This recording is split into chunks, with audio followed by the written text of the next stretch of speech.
नमस्कार मंडळी. तर आज आमच्याकडे आहे केळीच्या कोक्याची भाजी. बघा असं असतं. तर हे असं काढायचं, ही एक पाकळी, आणि हा जो असतो ना नायलॉन सारखा दिसतोय ते काढून टाकायचं. आणि त्याच्यामध्ये हा एक धागा असतो, हा बघा, हा एक धागा असतो, तोही काढून टाकायचा. आणि हे फक्त एवढंच घ्यायचं. हे बघा, हे अशा प्रकारे साफ करून घेतले आपण.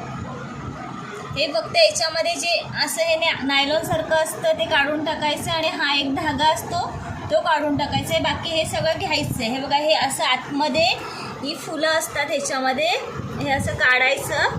हे आतमध्ये अशी फुलं असतात, तर ही काढून घ्यायची आहेत आपल्याला. आणि हे काय कामाचं नाही, हे टाकून द्यायचं. बघा मंडळी, ही भाजी अशी बारीक चिरून घ्यायची आहे. आणि ही साफ केलेली भाजी आहे.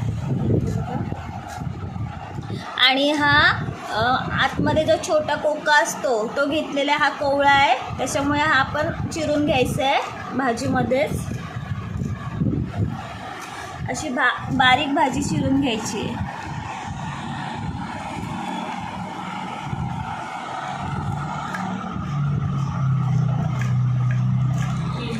आणि त्याच्यामध्ये हा कोका पण चिरून घ्यायचा आहे, हा पण बारीकच चिरून घ्यायचा आहे.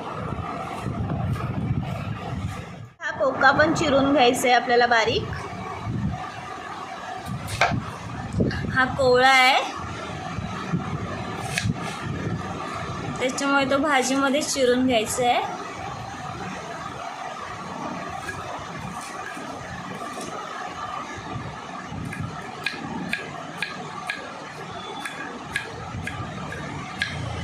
असं बारीक चिरायचं आहे.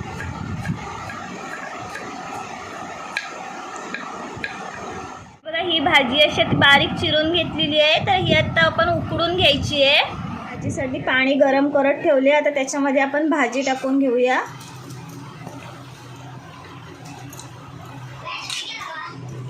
ही भाजी चांगली शिजवून घ्यायची आहे. 15-20 मिनिटं लागतात. आणि त्याच्यासोबतच आपण ही चण्याची डाळ घालणार आहात. ही पण आपण 1 तास आधी भिजत घातलेली आहे, ती आपण घालून घेऊया.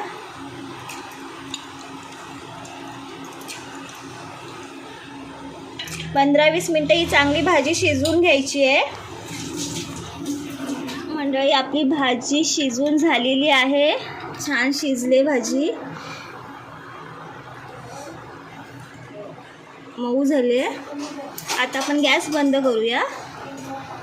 भाजी पिळून काढून घेतली आहे पाण्यातून. ही बघा, सुकी सुकी झाली आहे.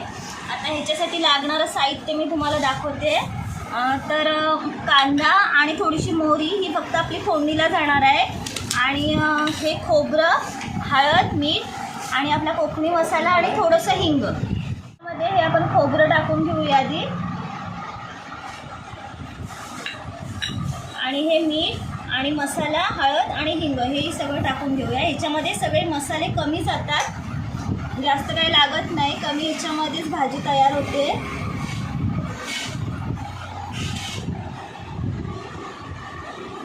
हे चांगलं मिक्स करून घेऊया.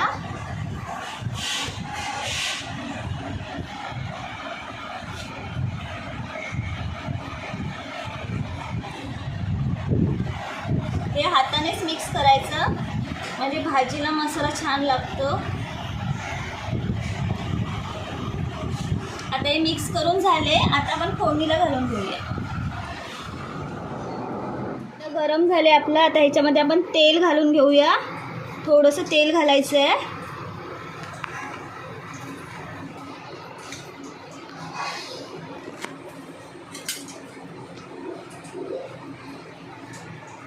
आता तेल गरम झालं आहे, तर आपण ह्याच्यामध्ये ही मोहरी घालून घ्यायची आहे.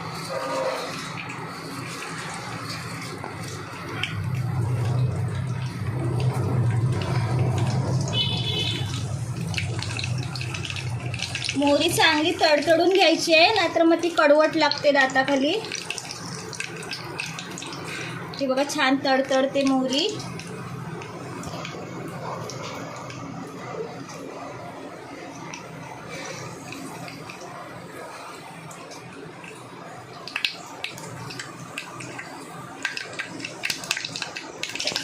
आता आपण याच्यामध्ये कांदा घालून घेऊया लगेच. कांदा भरपूर घ्यायचा आहे, कांद्याने चव येते भाजीला छान.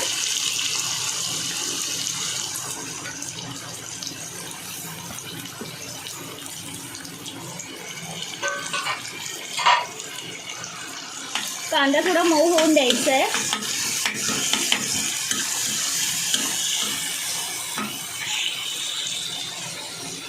कांदा आपला थोडा पिंकीश झाले, थोडा अजून मऊ करून घ्यायचं आहे, म्हणजे तो कच्चट लागणार नाही दाताखाली. आपला कांदा खूप छान मऊ झालाय, कलर पण छान आले त्याला. तर आता आपण ह्याच्यामध्ये ही भाजी टाकून घेऊया. या भाजीला आपण आधीच सर्व मसाले लावून घेतलेले आहेत, फक्त आता हे फोडणीमध्ये घालून घ्यायची आहे. खूप छान लागते ही भाजी. आमच्याकडे कोकणामध्ये ही भाजी करतातच.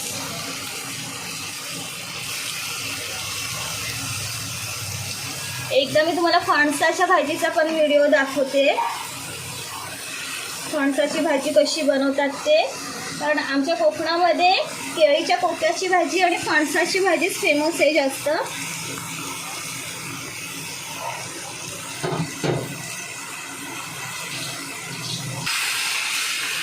आता मी छान परतून घेते, परतून घ्यायचे.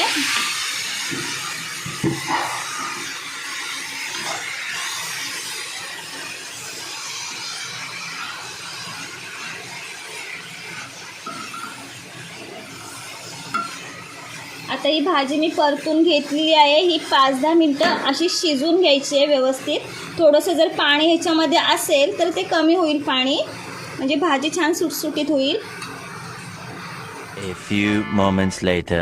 मंडळी आपली भाजी होत आली आहे. आता बघा सुक्की सुक्की झाले छान.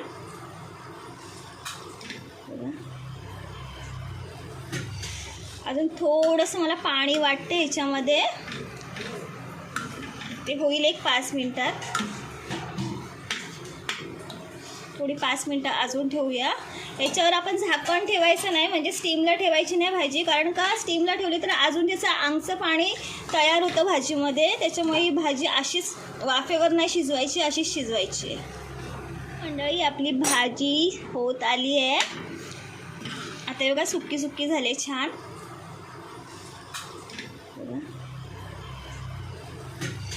अजून थोडंसं मला पाणी वाटते ह्याच्यामध्ये, ते होईल एक 5 मिनटात.